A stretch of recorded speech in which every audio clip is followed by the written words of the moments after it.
Mais ça n'a pas marché.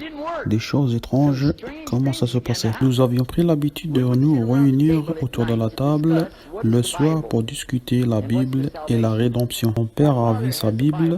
Elle s'appelle Version du roi James. La majorité d'entre vous ont entendu parler surtout d'Ahmed Deedat ou Zachary Naik. Vous avez entendu parler de la version du roi James. Mais je travaillais sur une autre version que je possède depuis 1953. Ça s'appelle la version standard révisée. Il dit dedans que la version du roi James contient de graves erreurs et de graves fautes. J'ai commencé à prêcher pour la mienne. Et mon père dit, c'est comme si.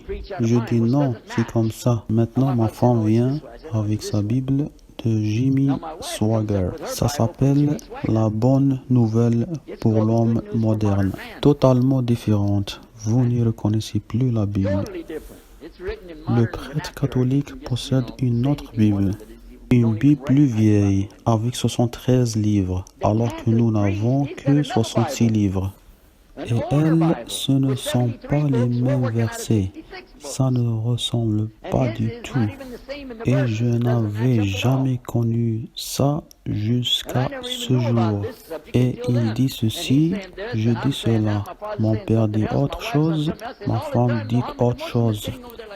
Et tout le temps, Mohammed le musulman était assez comme ça. Et on lui a demandé, combien vous avez de versions de votre Coran? Il dit, le Coran n'a pas de version. Il y en a une seule. C'est l'original. Et elle est dans la langue arabe.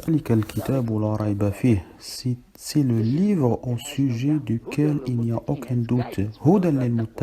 C'est un guide pour les pieux. Et Cheikh Mohammed Jibali vous parlait tout à l'heure de cette piété que vous devez avoir avec Allah.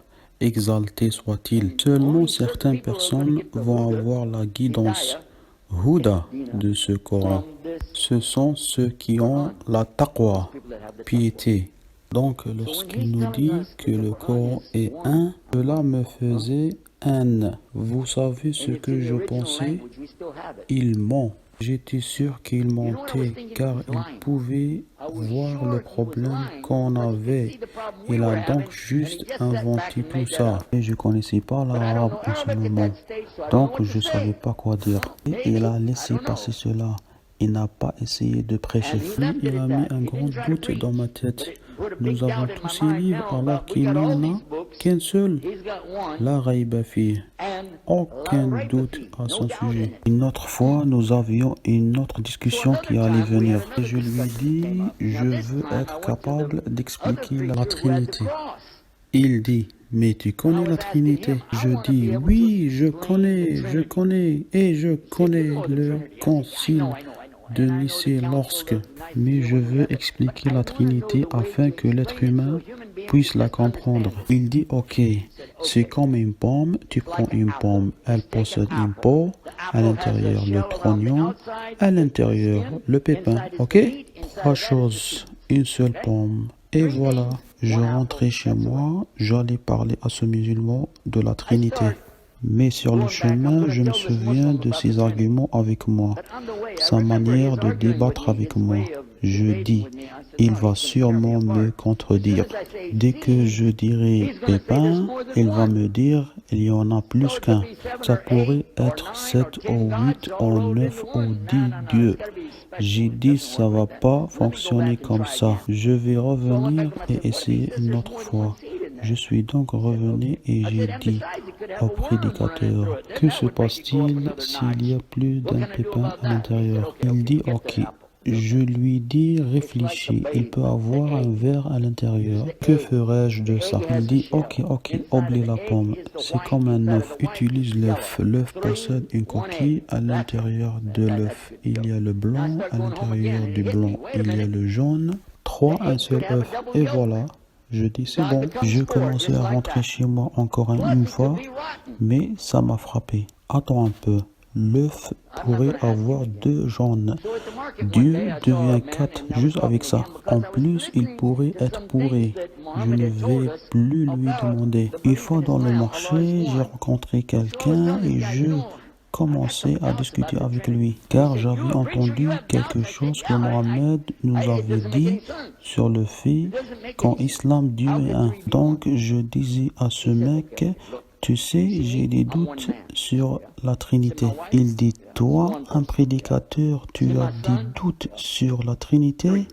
J'ai dit oui, ça n'a pas de sens. Comment trois peuvent-ils être un? Il dit, ok, regarde, tu me vois? Je suis un seul homme. J'ai dit oui. Il dit, moi, ma femme, mon fils, trois, une seule famille.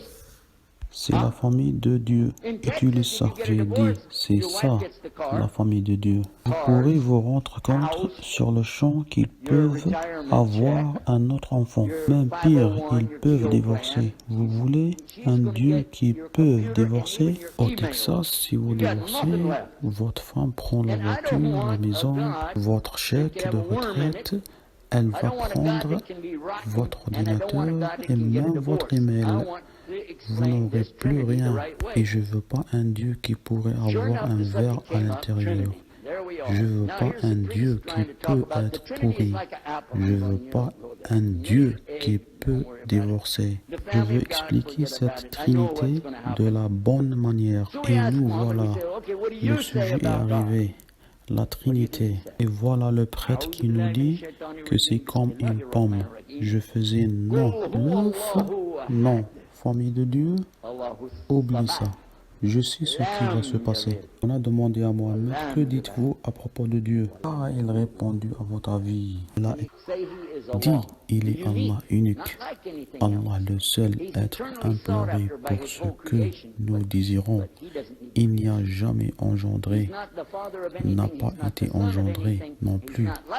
Et nul n'est égal à lui. C'est exactement ce que je pensais. Mais je ne peux la mettre. C'est trop facile. En plus, dans le Coran, Allah subhanahu nous dit de dire aux chrétiens, ne dites pas trois. C'est un autre point.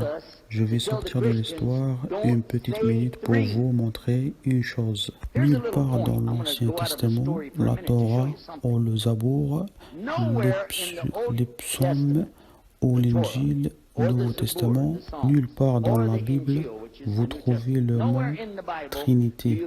Pas une fois, pas une seule fois, mais c'est dans le Coran. On l'a dans le Coran.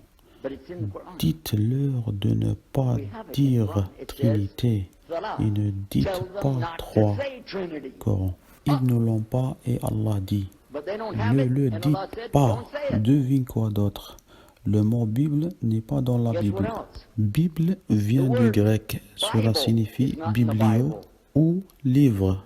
Mais c'est dans le Coran plusieurs fois. N'est-ce pas? Kitab, livre.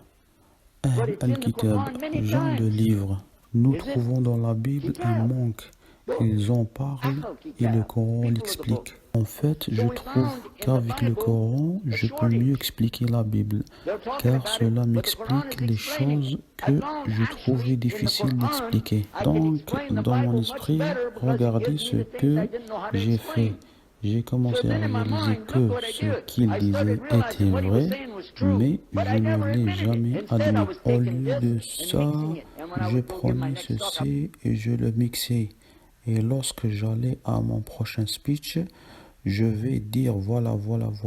Et je vais utiliser ce que j'ai appris du Coran pour expliquer ce qui est dans la Bible. Certaines personnes ont apprécié, mais les autres ne l'ont pas. Car lorsque j'ai commencé à parler de la rédemption basée sur quoi?